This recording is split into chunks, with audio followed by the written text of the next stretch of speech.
Buenas noches, muchas gracias a todos por estar. Sé que son fechas difíciles, nosotros somos pocos pero buenos. La verdad que queríamos terminar el año con una actividad presencial, ya que tuvimos mucho tiempo sin vernos, y bueno, a veces hace falta reencontrarse. También queríamos dar una noticia que, bueno, además que a la doctora Olano la nombraron secretaria general de la Organización Mundial de Gastroenterología, que es una gran noticia, una gran compañera, gran docente, muy dedicada a la universidad. Así que felicitaciones para Caro.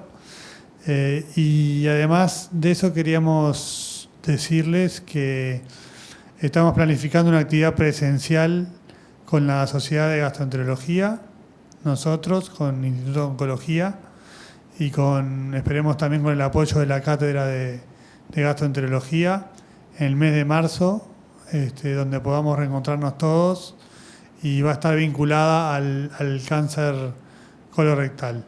Por ahora podemos decir eso y nada más, porque todavía no está todo programado, pero esa es nuestra idea.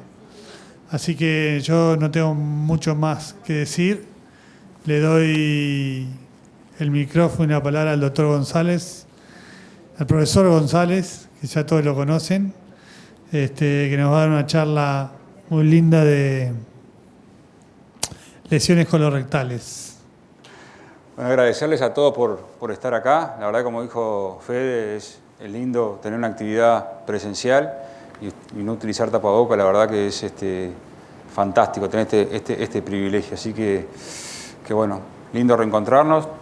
La idea de esta charla, que cuando se la mencioné a Federico, es justamente hablar sobre la importancia del diagnóstico óptico de las lesiones colonrectales, algo que nosotros vemos todos nosotros con muchísima frecuencia. La importancia ahora, la idea es que sea algo interactivo, como vamos a ver, para que todos podamos participar. No tengo ningún conflicto de interés con esta conferencia. Y básicamente, con respecto al plan de exposición, va a ser la importancia de realizar un buen diagnóstico óptico, la clasificación adecuada para la caracterización endoscópica, presentar algunos casos clínicos y, por último, un resumen y unas recomendaciones. Ahora, ¿por qué es importante realizar un diagnóstico óptico? Como puse ahí, tener un ojo de buen cubero. Y lo fundamental es, cuando nosotros vemos una lesión, para seleccionar el tratamiento ideal. El tratamiento de las lesiones colonrectales, como todos sabemos, es muy heterogéneo y tenemos muchas opciones terapéuticas. Entonces, uno de los puntos importantes es seleccionar cuál es el tratamiento entonces que debemos realizar en cada caso. No realizar tratamientos endoscópicos en lesiones que tengan un elevado riesgo de tener invasión submucosa y, por lo tanto, gran probabilidad de tener metástasis linfáticas. ¿Sí? Entonces no hay que someter a un paciente a este tipo de tratamientos. Evitar la cirugía innecesaria en aquellas lesiones de colon que tengan nulo o bajo riesgo justamente de tener metástasis linfáticas, es decir, que nosotros las podamos resolver por vía endoscópica. Entonces, evitar que estos pacientes vayan a una cirugía. Realizar procedimientos endoscópicos complejos, es decir, como una disección endoscópica de la submucosa, cuando muchas lesiones de colon que nosotros vemos la podemos resolver y con otras técnicas menos complejas, como puede ser una mucosectomía. No quiere decir que no sea compleja, pero menos compleja sí que una disección endoscópica. Para valorar los márgenes de resección previo entonces a la resección, valorar los bordes luego de la resección para quedarnos tranquilos que hicimos una resección completa, y muchas veces para valorar la cicatriz en el seguimiento de las lesiones una vez que las resecamos. Y lo otro, y esto sí es un punto muy importante, evitar las biopsias innecesarias e inadecuadas que muchas veces dificulten un tratamiento posterior. Eso sí me voy a referir un poquito, porque es un tema para mí muy, muy importante. Y acá la pregunta que yo le hago es, bueno, ¿qué endoscopista debería realizar un diagnóstico correcto? En la literatura hay muchas cuestiones sobre qué endoscopista debe hacer procedimientos complejos, como disección, mucosectomías complejas, y ahí hay de todo. Pero ¿qué endoscopista debería realizar un diagnóstico correcto? Yo creo que la respuesta se cae de maduro. Yo creo que todo lo que estamos acá, o todo lo que nos dedicamos a hacer endoscopía, creo que debemos enfocarnos en tratar, en principio, un diagnóstico correcto. ¿Para qué? Para después indicar un tratamiento correcto dependiendo de cada caso.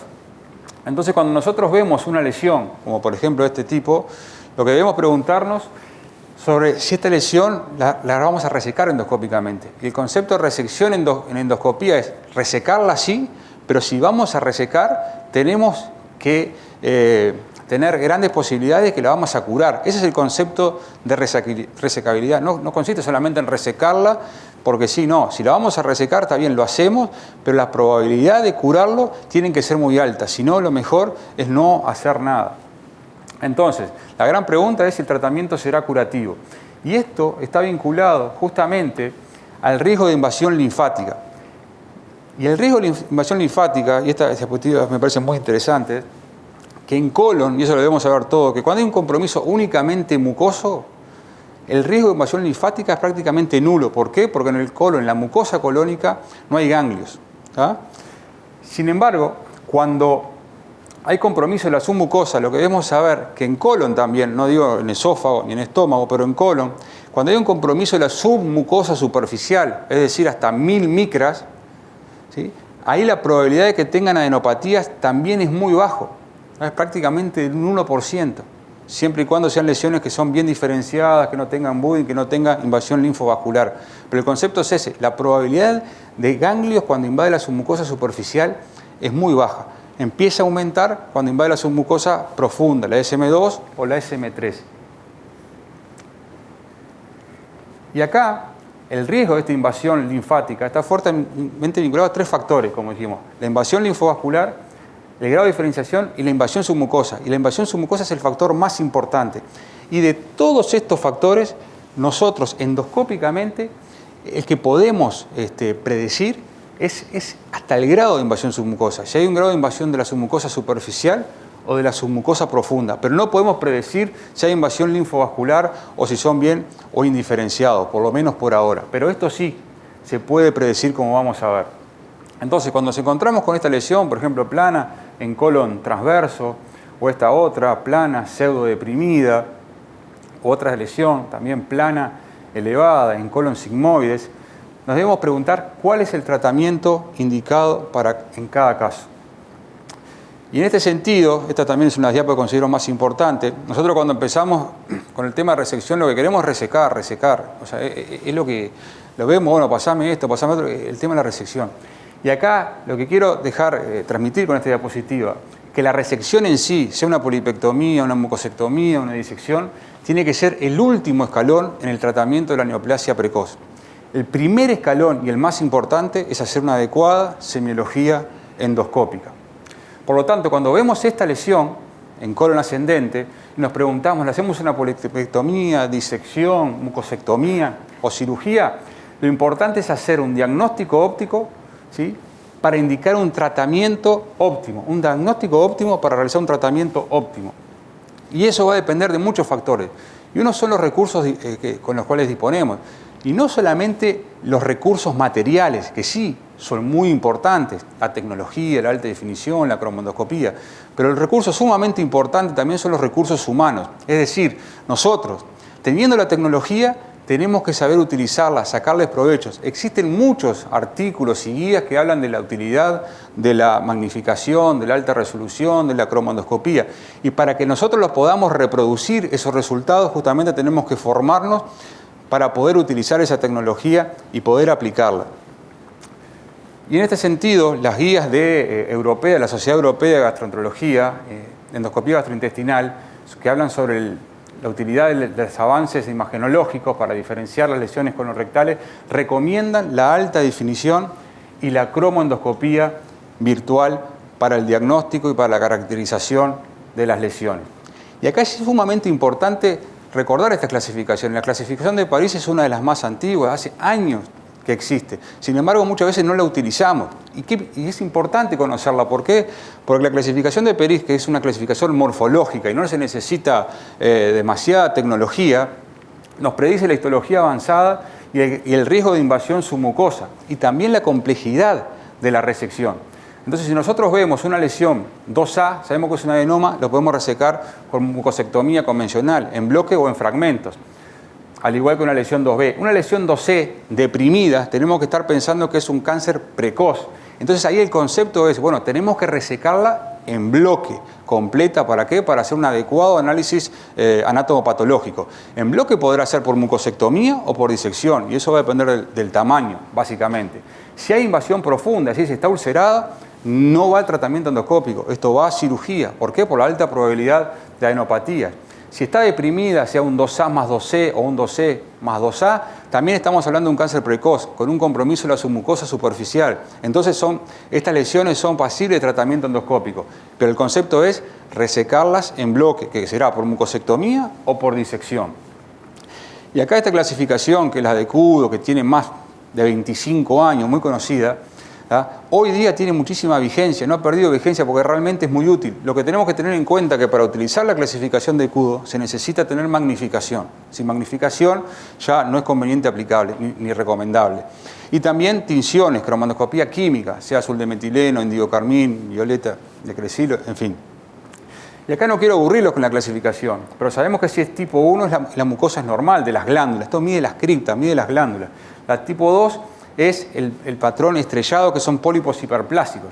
Sin embargo, ya cuando hablamos de tipo 3L, que son como túbulos, ahí ya empezamos la neoplasia, empezamos con la adenoma, el 3S también y el 4 también.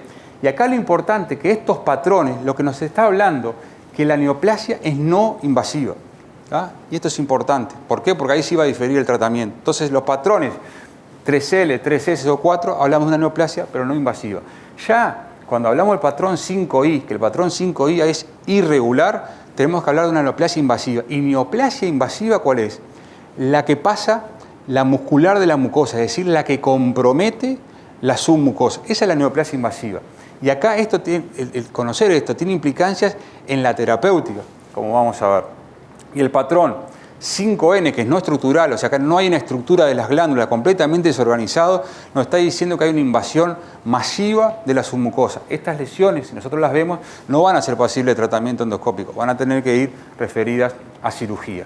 Este es un estudio interesante, utilizando la clasificación de Kudo, que se hizo hace unos años, que lo que habla justamente es tratar de diferenciar el patrón invasivo superficial versus el profundo. Y lo que se vio es que utilizando la clasificación de Kudo tiene una alta especificidad para poder diferenciar si una lesión tiene un compromiso superficial o un compromiso profundo. Tiene una precisión diagnóstica realmente muy alta. Pero por eso es importante conocerla y comenzar a utilizar.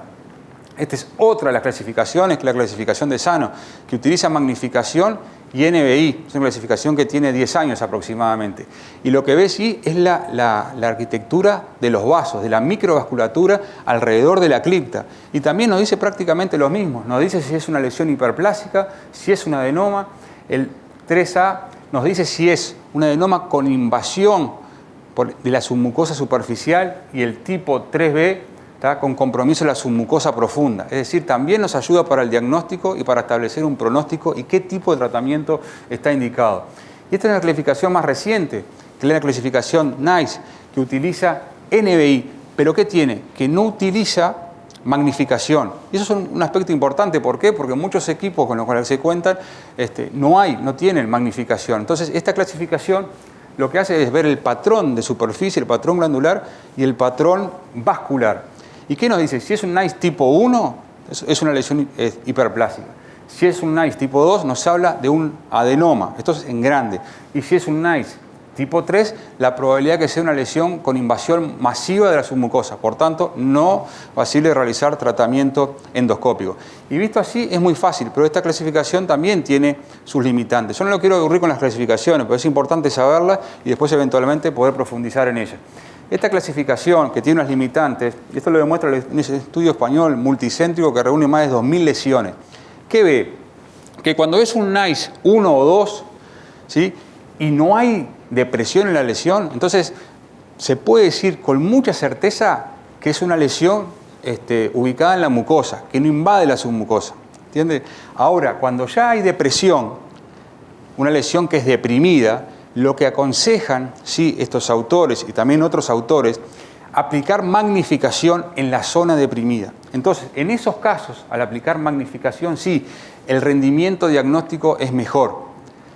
Porque en las lesiones deprimidas, ya, así sea un NICE 1 o un NICE 2, puede haber invasión de la submucosa. Entonces, si se hace magnificación y se aplican los patrones que vimos, como por ejemplo el patrón de la clasificación de Kudo, nos puede decir con mayor certeza si hay o no invasión de la submucosa. Lo mismo un NICE-3. El NICE-3, cuando hay una úlcera, no hay duda que hay invasión masiva de la submucosa. Eso no hay duda. Sin embargo, cuando no hay ulceración, y esto lo dice muy bien acá, en el caso que no hay ulceración, recomiendan también hacer magnificación. ¿Para qué? Para ver realmente si hay invasión masiva de la submucosa o no. O sea que parece fácil, pero después tiene sus... Y esto es un tema que es muy discutido. Entonces, para tenerlo en cuenta. Otra clasificación, y esta es más reciente, que utilizan también en NBI, y esto es con un grupo de expertos, los japoneses, que también es una interesante clasificación. Lo que hace es los tipo 1 de vuelta hiperplásicos, los tipo 2A que son adenomas, y ya los tipo 2B son aquellas lesiones que pueden tener invasión de la submucosa, pero si tienen invasión de la submucosa es superficial. Y los tipo 3 ya hay una invasión masiva de la submucosa. Y esta clasificación, que por suerte yo veo que en Uruguay se está utilizando cada vez más, que es la clasificación de Kudo para las lesiones de extensión lateral, que yo veo que cada vez más se están utilizando en los informes, y eso es muy buena cosa, también es una clasificación que acá no se necesita magnificación, es una clasificación morfológica, como vemos. Y no se necesita magnificación, sí, es aconsejable a veces el uso de tinciones, cromondoscopía química, ¿por qué? Porque mejora lo que es la superficie, las lesiones. Y acá lo que divide básicamente son 4 tipos de lesiones. Las granulares homogéneos, que son la mayoría, las granulares pero mixtas, donde hay un nódulo predominante, las no granulares, es decir, que son planas completamente, y las no granulares pseudo deprimidas, como vamos a ver. Y todo esto tiene implicancias, ¿sí?, desde el punto de vista de histológico, si una lesión es avanzada o no avanzada, y con respecto al tratamiento. Y acá lo vemos. Y esto es así. Cuando son lesiones granulares homogéneas, la probabilidad de invasión submucosa es muy baja, es del 1%.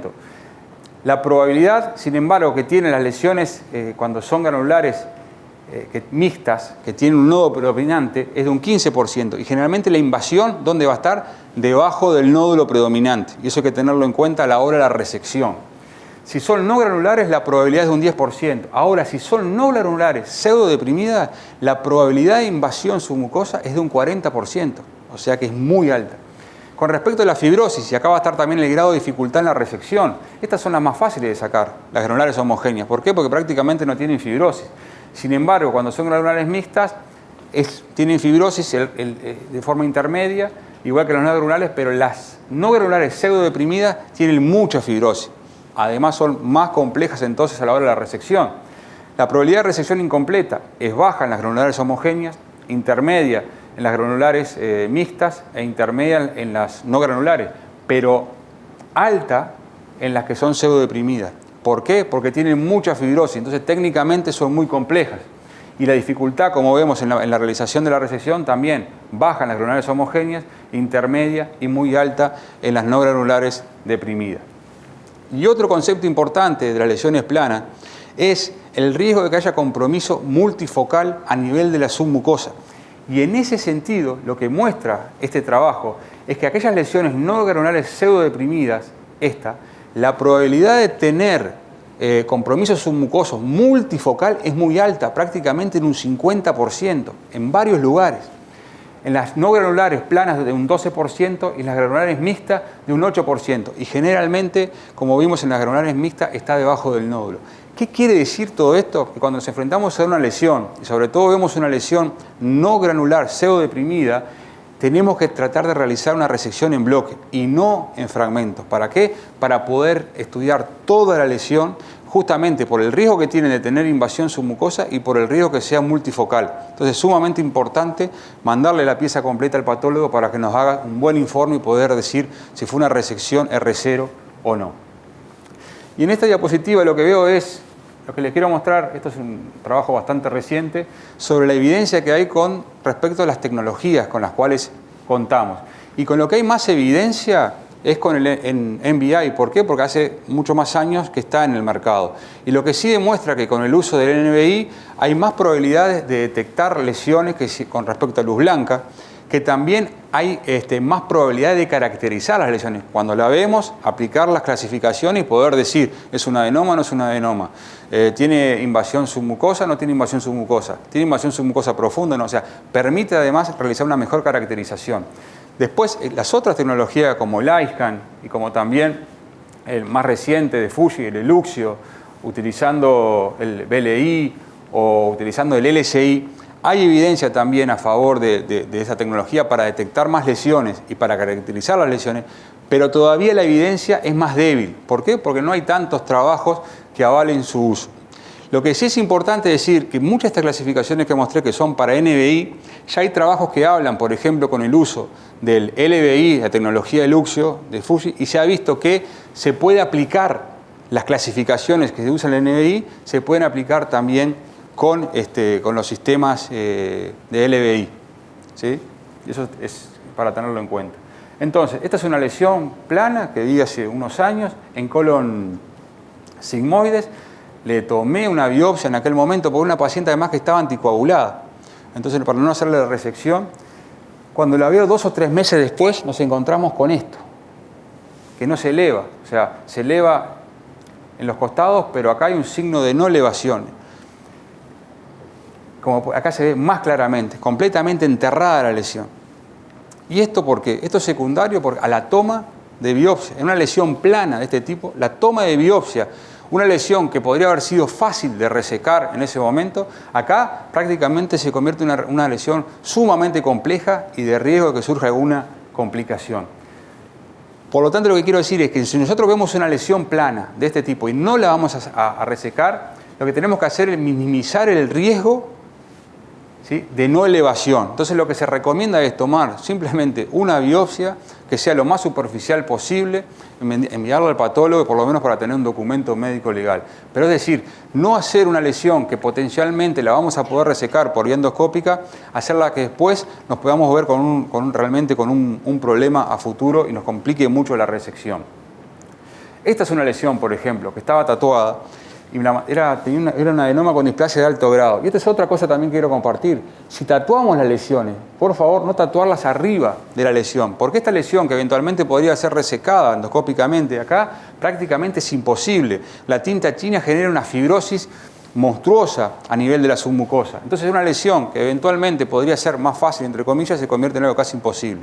Entonces, si tatuamos, lo aconsejado es tatuar a 3 centímetros en el sector distal a la lesión y eventualmente lo mejor es en la pared contralateral. ¿Para qué? Para que después no interfiera en una resección futura. Ese es el concepto que quiero transmitirle.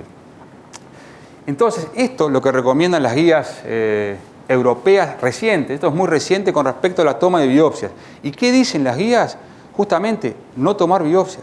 Si nosotros vemos una lesión que plana, ¿sí?, que hacemos toda la semiología, que es una lesión que eventualmente es premaligna, no hay una invasión masiva y que vamos a poder resecar endoscópicamente, lo aconsejado, lo que ellos dicen, es no tomar biopsias, resecarlas sí en el momento.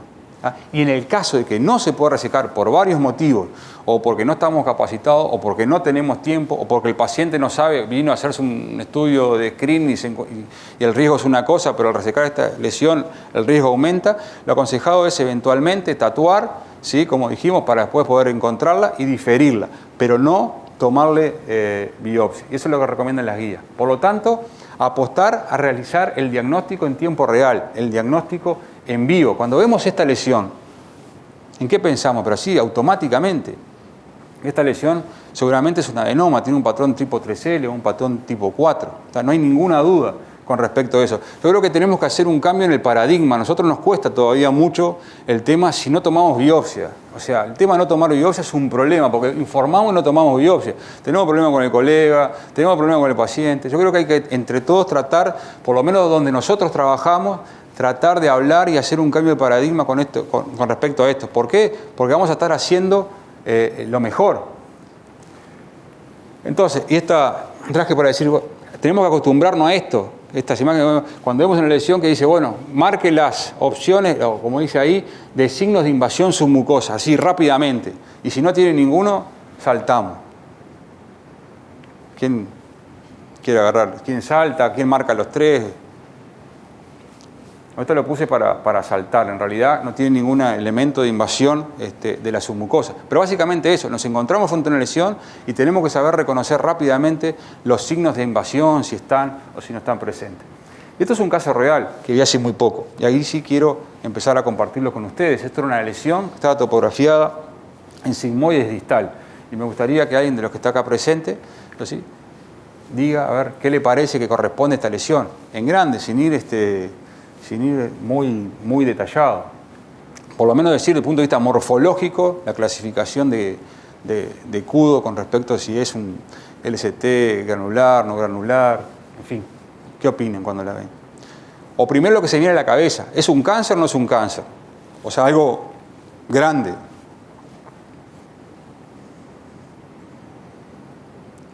A ver los más jóvenes.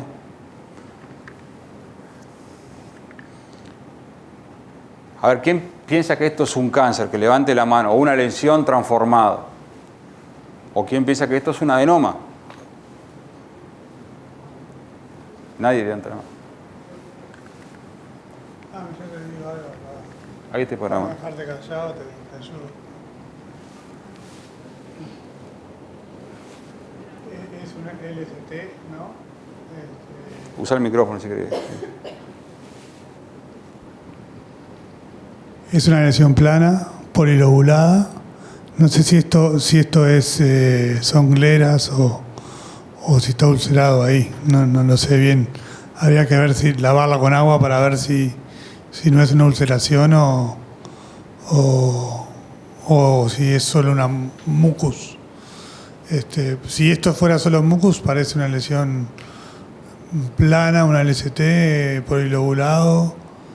No veo ningún signo de invasión submucosa.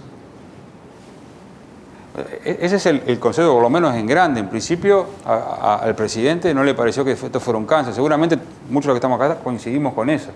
Acá hacemos, por ejemplo, LBI, la cromandoscopía. No, pero sigue la lesión. ¿Tá? Porque eso fue simplemente una imagen. Pero acá con BLI, como podemos ver, y si vamos a la clasificación, uno podría decir, bueno, esto podría corresponder a un NICE 2, por decirlo de alguna forma. Es decir, estamos hablando frente a un adenoma, en principio no parece corresponder a una lesión transformada, con invasión submucosa y menos con invasión submucosa masiva. En este caso haciendo LSI, otro tipo de cromandoscopía, y acá con magnificación. Y acá, a ver qué opinan con respecto a este patrón. Es un patrón, eso es lo otro, tampoco es tan fino. ¿Es un patrón invasivo o es un patrón no invasivo? El presidente quiere hablar. Ese es el concepto, ¿es invasivo o no invasivo? Lo que pasa es que también es un poco, ¿cómo decís? O sea, hay que dirigir, cuando tenés la posibilidad de utilizar magnificación, tenés que saber bien dónde dirigirla, porque digo, acá se ve un patrón cerebroide, ¿no? Bien cerebroide, un adenoma túbulo velloso. Pero digo, es una lesión grande esta, y cuando vos focalizás con la magnificación, es como lo que vos mostraste antes, ¿no? Es importante poder dónde darle la magnificación, porque en las lesiones grandes a veces eso es lo difícil. Si son muy grandes, dirigir bien la magnificación para ver dónde está el sector más problemático. Claro, este es un sector, pero básicamente en muchos sectores se hizo esto, lo que es la magnificación y cromandoscopía. Y en este caso también la cromandoscopía con azul de metileno, como pueden ver, en otro sector de la lesión. Y yo creo que coincidimos, Fede, es que hay un patrón invasivo, es un patrón 3L o un patrón tipo 4 en la clasificación de Kudo. Esta paciente ya venía con biopsias previas de un adenoma, lo cual era todo compatible entonces. Y acá además de cromandoscopía, con magnificación también de otro sector. Lo que dice Federico es importante. Nosotros tenemos que ver toda la lesión y prestar especial atención a una zona donde pensamos que haya riesgo de que esté transformado o de que haya invasión. Eso es lo punto. Tratar de enfocarnos en ese sector, que en esta lesión, después de recorrerla, no lo tenía. Por lo tanto, la importancia de realizar entonces una adecuada semiología. Esta es otra lesión. Esta es el recto bajo.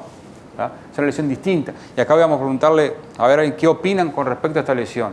De vuelta lo mismo, usar las clasificaciones, y lo primero que se nos viene a la cabeza es, esta lesión ¿Es un cáncer o no es un cáncer? Empezar por lo macro. ¿Es o no es un cáncer? ¿Quién se anima? A ver las jóvenes ahí. No, vos no. Vamos a dejar a las jóvenes acá. No, pero lo que están diciendo ahí, o sea, eso es lo importante, tratar de animarse a decir lo que uno piensa. No, para mí es una lesión de la LCT, no granular, pseudodeprimida. No, pero no te escucho. Para sacarle el micrófono al presidente. Bueno, para mí eso... ¿Esto con este? Pero no me... te cambié, ¿viste? Ahí.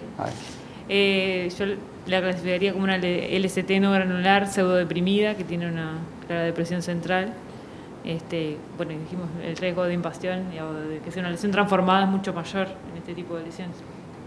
Ahí está. O sea, ¿te parece que es una lesión que invade la submucosa? Si utilizamos la clasificación de París, también podría ser un 2C, ¿sí? Porque es lo que predomina, eso es lo importante, predomina la depresión, entonces un 2C más un 2A.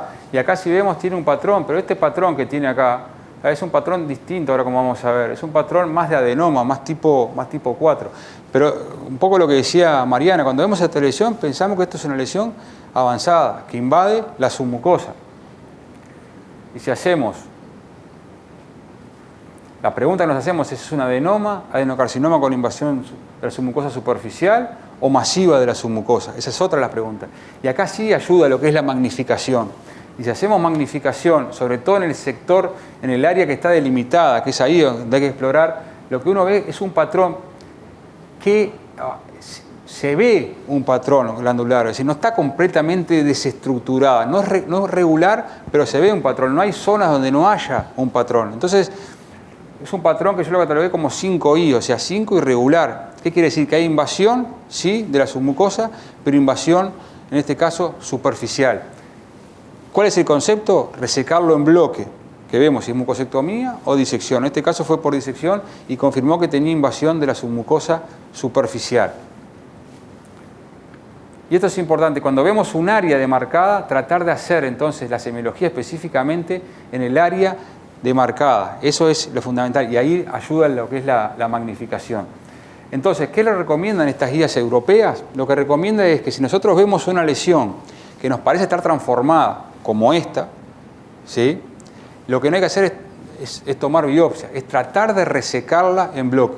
¿Tá? Eso es lo que es importante hacer. ¿Qué sucede muchas veces?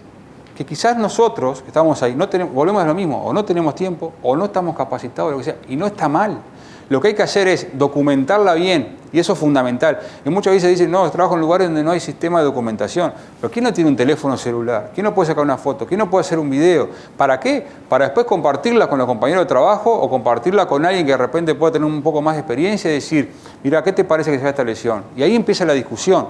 Entonces lo que recomiendan las guías es no biopsiarla, es resecarla en bloque. Si no es en ese momento, se documenta de la mejor manera y después eventualmente en otra etapa, hablando con el paciente, hablando con el colega, hablando con todo el mundo, se procede a realizar el tratamiento más adecuado. Esta es otra lesión. ¿Y qué pueden decir de esta lesión? Es distinta a la otra. A ver los muchachos de atrás, allá que hay un montón. ¿Qué opinan de esta lesión? Que está en sigmoide distal. Parecía ser una LST, ¿cómo? Con esto. No granular, que ahí no se impresiona como una depresión, ¿no? Diría plano deprimida. ¿Están todos de acuerdo? Sin un patrón vascular tampoco, no vemos un patrón vascular claro ahí, ¿no? Para nada. Claro, acá lo que dijo Fabián también es interesante. Acá hay una depresión que más que una depresión, parece que haya hasta una ulceración. No hay un patrón, de hecho está completamente estructurado, y acá lo que hice fue elevarla, y al elevarla la lesión prácticamente queda anclada, es decir, tiene el signo de no elevación, entonces tiene muchos elementos, no solamente uno. Cuando más elementos semiológicos tenga, más a favor de un diagnóstico, y esto tiene varios factores a favor de que sea una lesión avanzada, con invasión de la submucosa profunda. Entonces, estos pacientes lo que hay que hacer es, acá sí biopsiar, esto es distinto. Acá hay que tomar biopsias y hay que tomar biopsias dirigidas a las zonas más sospechosas donde está transformado. Eso es lo importante. Tomar múltiples biopsias, como vamos a ver. Evidentemente, esta lesión se confirmó que era una carcinoma, fue a cirugía y tenía un compromiso de la muscular propia.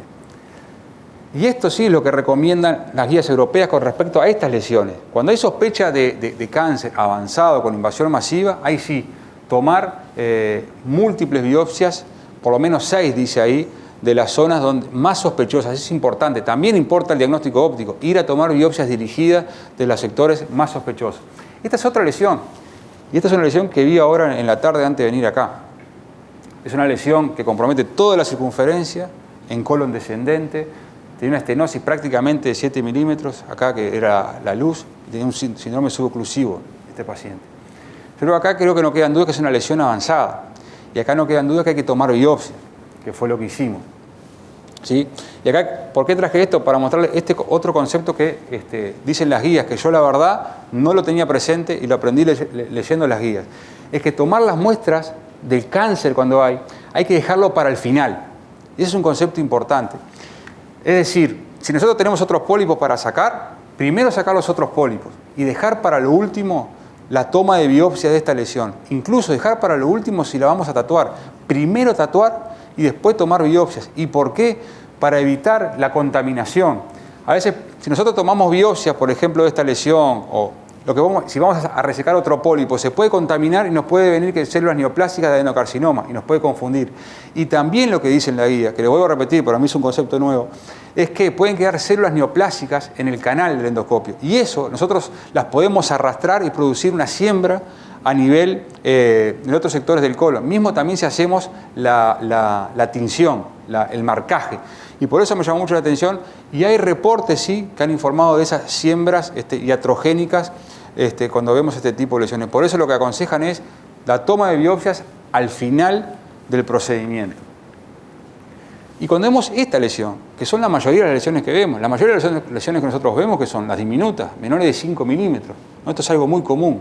¿Qué opinan y qué harían con esta lesión? ¿Qué opinan a qué corresponde esta lesión? ¿Y qué harían cuando la ven en el consultorio? ¿Quién se anima a decir qué harían? Julio, vos que tenés unas ganas bárbaras. Esperá que el micrófono... Upa.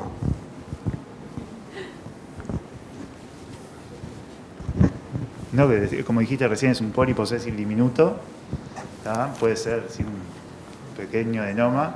Las guías te dicen que lo puedes resecar y liberar cuando son chiquititos y cuando son pequeños. ¿Resecar y qué, perdón? Y liberarlo a la luz del colon. Y descartarlo. Ahí está. Y si fuera hiperplásico, ni siquiera resecarlo. Eso a lo que quería ir con lo que dice Julio. ¿Vos querés decir algo, Fede? El aspecto sí, acá hay mucho alumno se ve, pero el aspecto sí es bien de un adenoma diminuto. Acá tenemos la pinza. Esto es importante para comparar el tamaño. La pinza mide 2 milímetros. Y también utilizar la pinza para fijar la lesión y poder hacer una buena semiología con acercamientos si tenemos magnificación o no. Eso es lo importante de la pinza. Mide 2 milímetros, 3 milímetros. Comparto plenamente que es un adenoma por las características, por el patrón tubular. Y ahí viene el concepto que yo le quería decir. Lo que recomiendan algunas guías es el resecar y descartar, sabiendo que es un adenoma. ¿Y por qué el resecar y descartar? Ahora lo vamos a ver.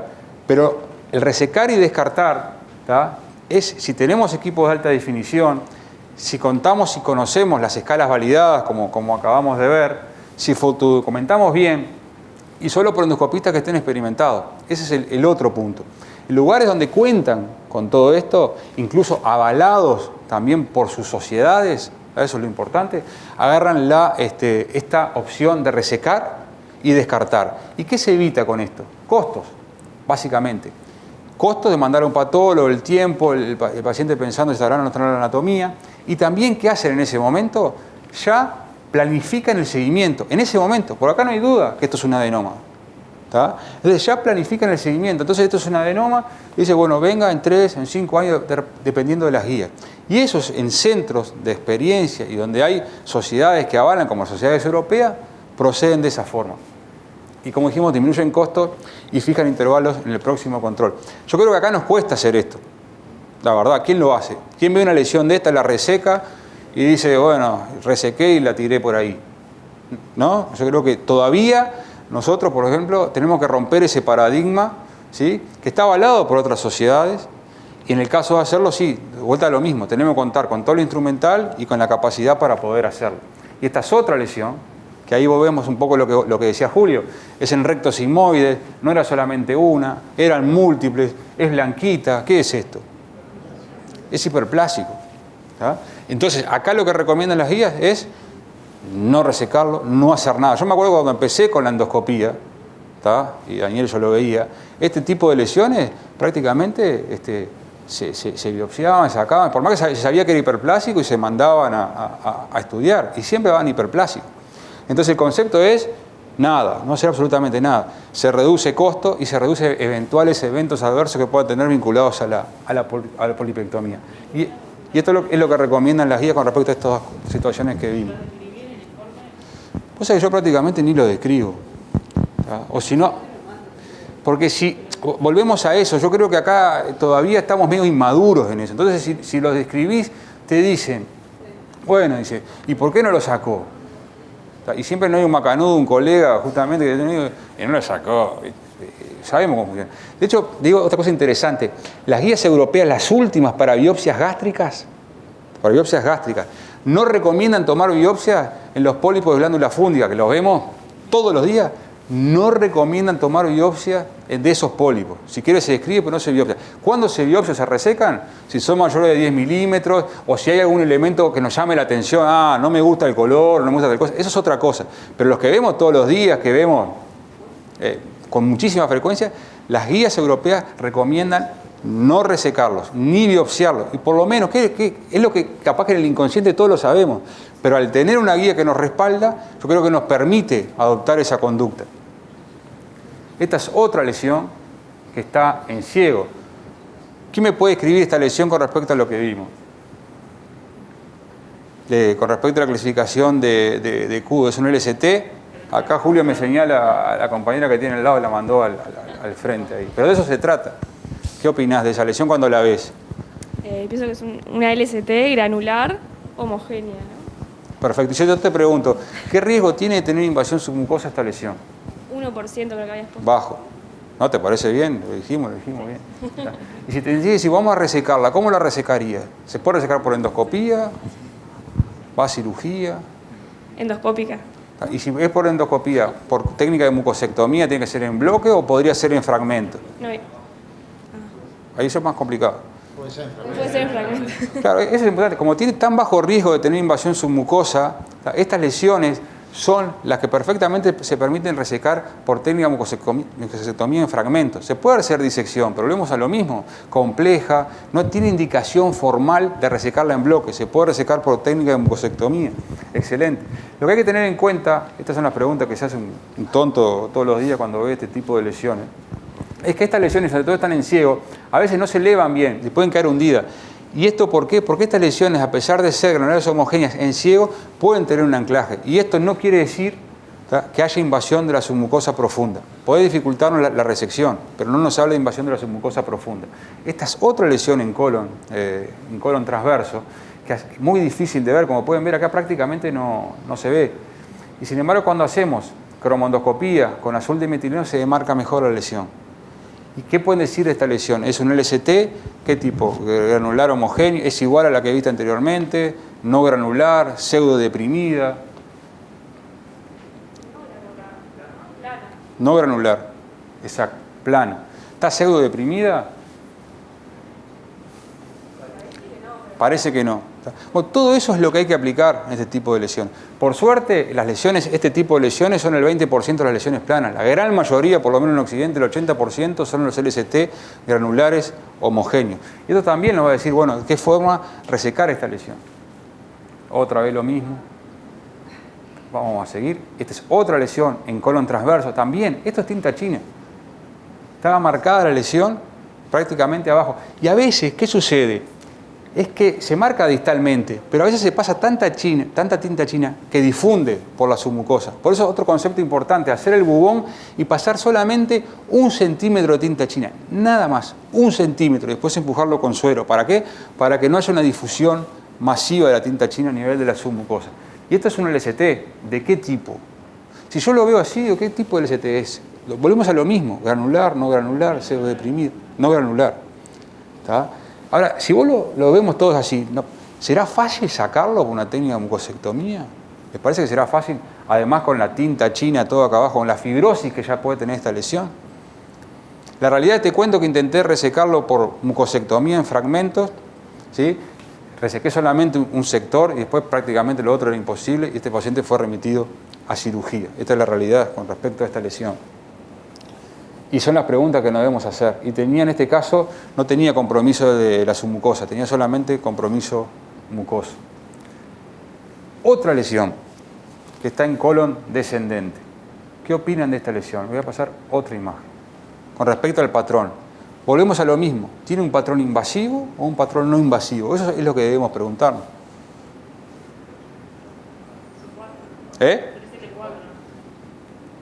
No invasivo. Eso es un adenoma, ¿no? Es lo que pensamos. Y si ahora esta misma lesión, en uno de los bordes, tiene esto, la famosa piel de pollo, chicken skin. ¿Qué opinan de esta lesión? ¿Qué era lo que tenía? ¿Qué nos está hablando esta lesión?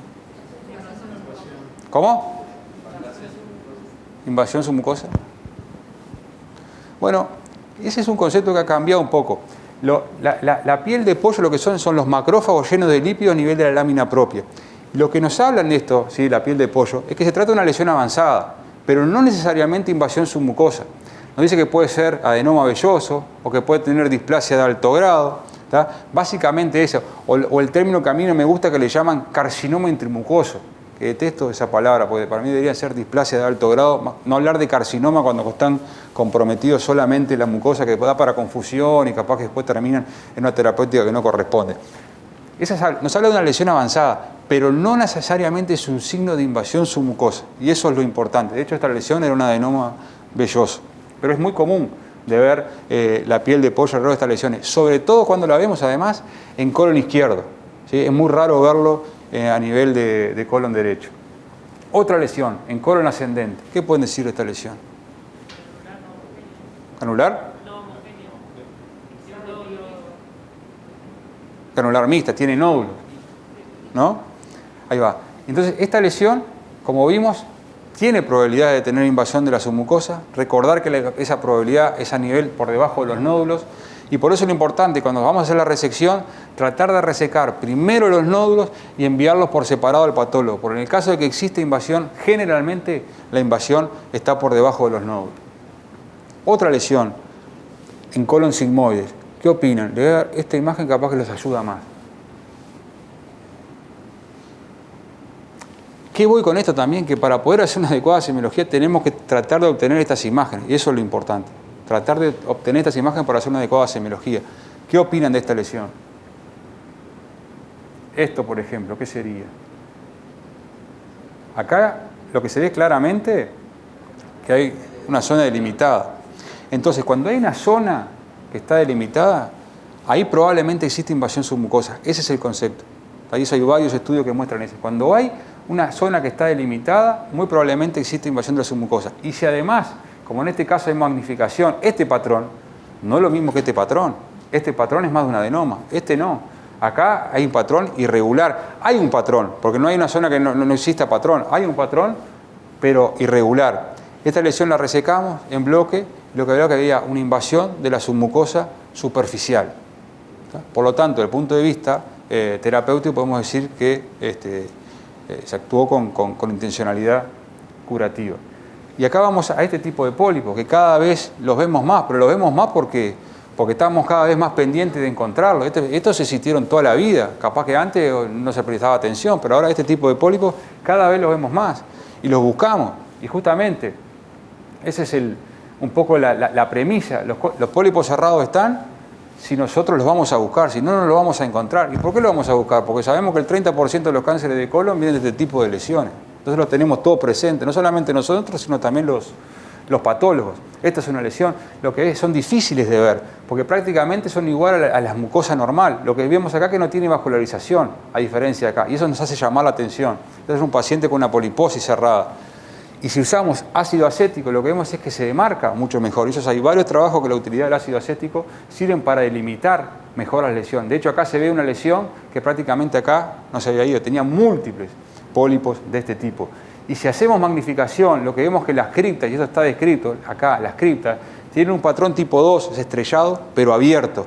Y esto es un patrón descrito por Kimura que nos habla con bastante especificidad de que se trata de un pólipo cerrado. Y acá lo que vemos es que este patrón, utilizando magnificación, y este patrón de cripta 2 abierto, tiene una especificidad realmente muy alta para poder decir que se trata de un pólipo cerrado. Y esto es lo característico. Cuando vemos estas lesiones, ¿qué es? ¿Un pólipo cerrado sésil sin displasia? ¿Es un adenoma? ¿Un pólipo cerrado sésil con displasia? ¿O un pólipo hiperplásico? ¿Qué opinan? Todas estas son las opciones. Si tuvieran que decir una.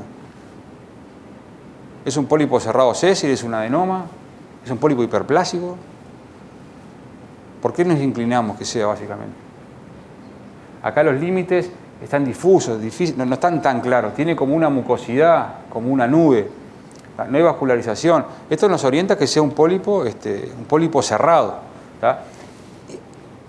Y como vemos, esto como una nube con la línea de acá de demarcación que no es clara, y como vamos a ver, sin displasia. Y ahora vamos a ver por qué. Esta es otra lesión. También. Acá en este caso se hizo NBI. Pero si ven acá, hay un patrón vascular que es diferente a este. Acá hay un patrón vascular que es diferente. Entonces, cuando nos hacemos la pregunta si se trata de un pólipo cerrado sin displasia, un adenoma, un pólipo cerrado con displasia, hiperplásico, o un adenoma cerrado tradicional, acá lo que nos orienta esta alteración en la vasculatura sobre este tipo de lesión de que exista displasia. Los pólipos cerrados sésiles en su mayoría no tienen displasia. Por eso no me gusta el término adenoma cerrado sésil, porque adenoma habla de que existe displasia. Por eso el mejor término es pólipo cerrado sésil. ¿Tá? El 25% o el 20% tienen displasia, pero la mayoría no tienen displasia de los pólipos cerrados. Y los que tienen riesgo, ¿cuáles son realmente? Los que tienen displasia. Y esto es una clasificación realizada por unos australianos en este tipo de lesiones, que cuando hay un área delimitada, como vemos acá, hay una hipervascularización, o incluso algunos presentan un patrón parecido al de Kudo, un adenoma tipo 3 o un tipo 4, la probabilidad de que exista displasia es alta. En los pólipos cerrados estamos hablando. ¿Ah? Y en esta lesión lo que vemos histológicamente es que en este sector, que es este sector, había displasia, y en este sector, que es este sector, no había displasia. Era un pólipo cerrado sin displasia.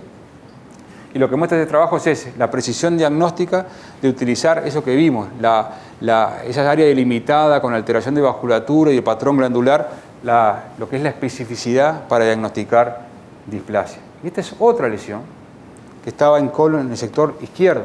¿Qué opinan de esta lesión? ¿Es un adenoma túbulo velloso, un pólipo cerrado con displasia, un pólipo hiperplásico o un adenoma cerrado tradicional? Yo cuando lo vi sinceramente pensé que era un adenoma velloso. Fue la primera impresión que me llevé. Y acá lo que está descrito es esta pequeña bola de espagueti, que algunos le llaman en forma de piña también, que es un adenoma cerrado tradicional, que son realmente muy poco frecuentes, menos del 1% de los pólipos, y como puso acá el autor, son lindos, pero realmente muy peligrosos, porque como sabemos los pólipos cerrados tradicionales tienen altas probabilidades de tener transformación neoplásica y evolucionar rápidamente a un cáncer. Esta sí es una lesión que yo vi en colon sigmoide, prácticamente en recto, que sinceramente cuando la vi, era una lesión extensa que ocupaba un poco más de media circunferencia y el patrón, un patrón glandular tipo 3L, tipo de un adenoma. Entonces estaba convencido que se trataba de un adenoma. Sin embargo, la anatomía patológica informó que se trataba de un pólipo cerrado tradicional. Realmente fue una sorpresa y tenía displasia. Y estas otras características que cada vez estamos viendo más, la presencia de lesiones neoplásicas de cáncer, pero que nacen de un adenoma, de un pólipo cerrado, un adenoma cerrado. Y eso lo estamos viendo más, sobre todo en colon derecho y fundamentalmente en las mujeres. ¿Sí? Y estos son elementos, una línea de demarcación, patrón completamente desorganizado y zonas avasculares, nos habla de que ya hay transformación, que hay un cáncer que nació, entre comillas, de un pólipo cerrado. Y este es un caso que vi creo que fue el año pasado, en una mujer en colon ascendente, un patrón. Ven que es completamente distinto a lo que estamos acostumbrados a ver. Esto fue un cáncer avanzado, operó y era un cáncer avanzado.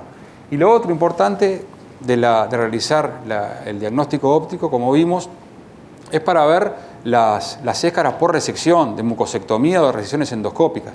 Y utilizando alta definición y utilizando también cromoendoscopía, podemos realizar un diagnóstico, ver si hay recidiva o no hay recidiva. Y acá también las guías, hay guías que hablan de no se necesita tomar biopsia. Eso sí, si tenemos este equipamiento, si lo sabemos utilizar. Entonces, no tomar biopsias de las cicatrices, también es una recomendación. Y de hecho hay muchos expertos que no lo hacen, no toman biopsias de las cicatrices, simplemente lo describen, no hay elementos de recidiva neoplásica y listo. Todos esos cambios, que yo estoy totalmente a favor de eso, tenemos que hacer el chip, no solamente nosotros, sino todos los que nos rodean, o gran parte de los que los rodean, ¿para qué? Para que sea aceptado. Y como no todo es hiperplásico, no todo es adenoma, no todo es cerrado, esta es una lesión a nivel de ciego. ¿Qué opinan de esta lesión? Es una lesión polipoidea, grande. Cuando yo le describí un patrón, no me acuerdo cómo fue, pero un patrón inespecífico, ahí va. Esa fue lo que dije. Acá está con una cromoendoscopía química con índigo carmín, y además se utilizó el filtro 6, me gusta esa combinación, índigo y filtro 6, da un buen contraste. Bueno, lo que terminó siendo era un paciente que además tenía una neurofibromatosis, y eso era un pólipo, ¿sí?, fibroide inflamatorio, ¿tá?, que no tienen riesgo de malignización. ¿Tá? Eso fue, la verdad que fue una sorpresa, nunca había visto un pólipo de ese tipo, y lo que tiene es el CD34 positivo, le digo porque si quieren indagar un poco más. Y estas otras lesiones, capaz que sí, muchos de los que están acá han visto, a nivel de colon sigmoides. ¿Qué piensan de estas lesiones? ¿Esto es un adenoma, hiperplasia? A ver ahí la gente menuda. Una neumatosis, exactamente. Esto es aire. ¿Tá?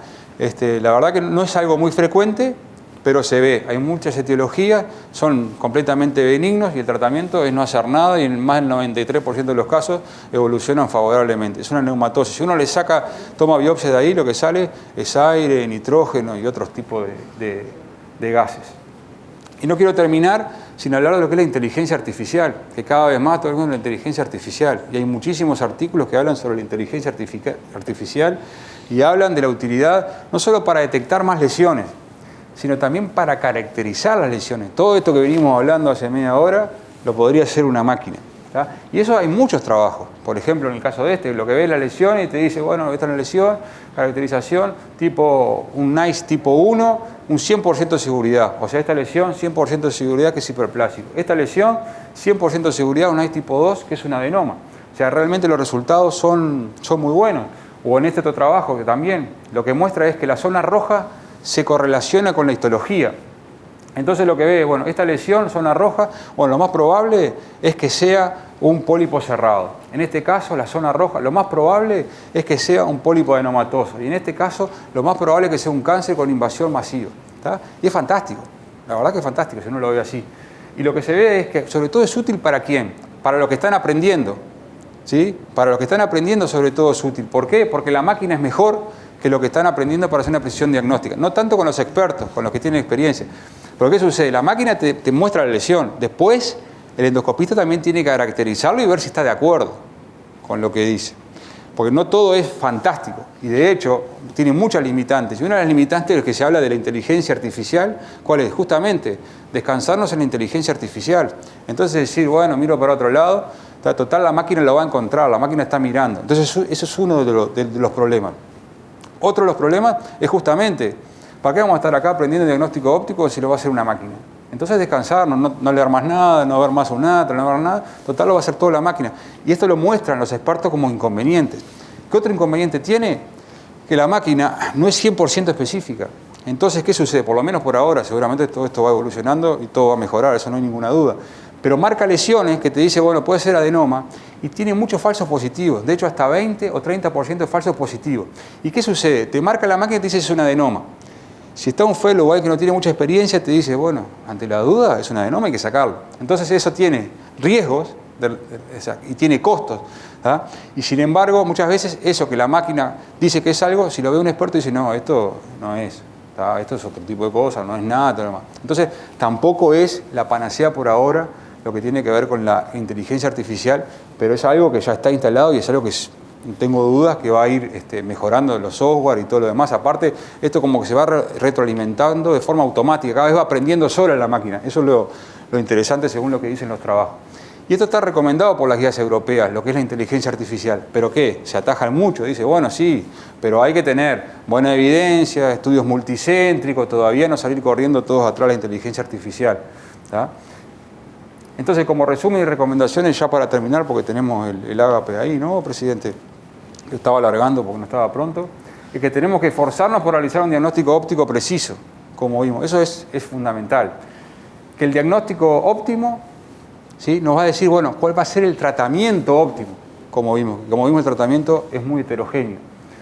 Que hay que hacer un uso adecuado de la tecnología. Tenemos que tener la tecnología, yo creo que eso no hay duda, pero también que tenemos que entrenarlo para poder utilizarla y sacarle el máximo rendimiento a esa tecnología. Tenemos que conocer las clasificaciones, no es porque hay que conocer todas, de hecho yo no las conozco todas. Muchas las puse ahí, las repasé, lógico, pero hay que conocer por lo menos lo que es las clasificaciones morfológicas, la clasificación de Q de los LST, ¿tá? Y tener en cuenta después una clasificación con los patrones, ¿sí? No hay que conocer todas las clasificaciones. Y la nueva tecnología, que es la inteligencia artificial, sí, podría ser una aliada, como vimos, en la correcta caracterización y en la toma de decisiones. No hay duda que podría ser una aliada. Pero primero, para utilizarlo, y es lo que recomiendan los expertos y las guías, tenemos que ser competentes nosotros con el diagnóstico óptico para después sí poder utilizarlo. Y esta es una frase que vi que me gustó mucho, es que la decisión de tratamiento tiene que estar basado en el diagnóstico óptico y no en la habilidad del endoscopista. Esa es una frase que a Daniel cuando la vio le gusta mucho, por eso está contento. ¿Ah? Y se la traje. No, parecía así, te la puse al final lo que pasa. ¿Qué quiere decir esto? Que no va a depender lo que nosotros vamos a hacer con la habilidad. Si hacemos disección, porque hay que sacar todo con disección, no, si sale por mucosectomía, o si en fragmentos, o en bloque, ¿ah? O sea que no tiene que depender de nuestra habilidad o de nuestra inhabilidad. Eso es lo otro. Si nosotros no lo podemos hacer, ¿por qué hay que mandarlo a una cirugía? Cuando de repente lo puede hacer un mismo colega que esté en el servicio u otro colega que esté en otro lado. Y eso es lo importante y lo que rescato de esta frase. Entonces ahora a festejar el Día del Endoscopista, que es el 13, ¿no? Mañana, el 11. No sé si hay alguna pregunta que quieran hacer, o dudas, o aportes, lo que quiera, comentario. Presidente. Yo antes de ir a comer, me gustaría decir, me encantó la charla preciosa, muy didáctica. Muchas gracias, Nico. A todos les decís lo mismo. No, la verdad que estuvo muy linda, muy formativa. Solo un concepto que me rechinó un poco, que es el tema de no biopsiar las lesiones. Yo creo que todavía nosotros no estamos en un momento de no resecar las lesiones pequeñas y tirar los adenomas o sacarlos, porque a veces, digo, eso puede ser útil de repente en Europa, que todos los centros cuentan con toda la tecnología y con todas las cosas, pero a veces las pautas hay que darles su tiempo de que pase un tiempo para que eso se haga como se estandarice, ¿no? Porque a veces las recomendaciones basadas en expertos o las pautas son muy buenas, pero digo, a veces hay que aplicarlas según el medio en donde estés. Y acá no todos los centros tenemos toda la tecnología que mostraste hoy. Entonces eso hace que creo que no estemos en una etapa como para tirar los pólipos chiquitos todavía. No, pero o descartarlos. No es que estoy de acuerdo completamente con lo que decís. Hay un punto fundamental. Si no tenés la tecnología y no va. Esto va eventualmente para los que tienen la tecnología y lo saben usar eventualmente. Y también te digo una cosa, yo estoy de acuerdo. Yo no hago la técnica de resecar y descartar. La verdad, porque yo creo que todavía lo que hablamos del paradigma, como que todavía es muy fuerte, por lo menos en nuestro medio, decir, informarlo, resequé, lo descarté. Para mí, hoy día, no estamos maduros como para poder hacerlo. Estoy de acuerdo, mirá que 100% con eso. Si los hiperplásicos, en los hiperplásicos para mí es otra cosa, ahí yo no lo reseco. Pero resecar y descartar, yo no lo hago. Por eso pregunté si alguien acá lo hacía. En los pólipos adenomatosos, digo. ¿Está? Estoy de acuerdo 100%, Fede. Una pregunta tiene Daniel. No, ¿qué tal? Bueno, pregunta, no, simplemente quería, bueno, felicitarte, Nico, y felicitar a Federico por la elección del tema, por esta actividad. Este tema nos devuelve un poco a los orígenes de la endoscopía digestiva. Tanto yo como el padre Federico, Horacio, Sojo, cuando empezamos a hacer endoscopía, en realidad la endoscopía era endoscopía diagnóstica y a lo que se apuntaba era justamente al examen minucioso de la mucosa. Eso con los años se fue perdiendo y se perdió. Entonces me parece que traer este tema a la sociedad de endoscopía y la divulgación de esto es un punto sumamente importante, porque el origen del endoscopista es primero ver y saber qué es lo que está viendo, y después las decisiones a tomar. Eso me pareció un concepto que apuntando justamente a esta actividad de la sociedad, que quiero que quede bien recalcado. Y después, ya que nombraste en ese punto número 5.2 de la guía europea, el tema de que cuando uno biopsia una lesión neoplásica avanzada, tiene que dejarlo para el final. Yo recuerdo que con Berchelli una vez analizamos el frasco del caníster después de hacer varias endoscopías en las cuales habíamos hecho un cáncer de colon y había fragmentos pequeños, como si fueran biopsias de una lesión neoplásica. En el canal. En el caníster. Digo porque en una época también, lo hicimos porque en una época cuando se perdía un pólipo que no quedaba en la gasa, ibas y filtrabas el tubo, el frasco donde aspirabas, que quedaba el contenido. Y eso me parece sumamente importante porque contamina muchísimo, mucho más de lo que nosotros creemos. Para mí fue un aprendizaje, como dije, yo era algo que no lo tenía en cuenta, y a raíz de estas recomendaciones es algo que lo voy a empezar a aplicar. De hecho, ese paciente que yo le mostré hoy, que lo vi de tarde, apliqué lo que decían las guías, porque además tenía un pólipo. Entonces lo que hice fue resecar el pólipo, marcar la lesión y después irle a tomar biopsia. Pero a raíz del aprendizaje de la guía, antes sinceramente era algo que no hacía. Yo creo que es algo que es fácil de aplicar. Al tomar las biopsias es increíble, pero se desprenden otros fragmentos. Sí. Y después lo de el biopsiar y descartar, digo, hoy en día cuesta un poco porque además estamos todos corriendo atrás de la adenoma detection rate. O sea, si se descarta un adenoma hay que describirlo y decir en el informe que se resecó un adenoma. Es que lo que recomiendan justamente, si se reseca y se descarta, es la fotodocumentación fundamental y que esté en el informe. Eso es una de las recomendaciones. Igual, estoy de acuerdo. Pero volvemos, yo creo que todavía no estamos maduras. Seguramente en un futuro y cuando todo el mundo lo haga, y bueno, va a llegar acá y lo empezaremos a aplicar. Para nada. Pero los patólogos capaz que nos van a querer un poco menos, pero... Cuando tengamos la inteligencia artificial, capaz. Ahí va. Bueno, bien, muchas gracias. Era eso nomás. No sé si quieren algún comentario, otra pregunta. Bueno, agradecerle entonces a todos por estar acá. Bueno, fantástico.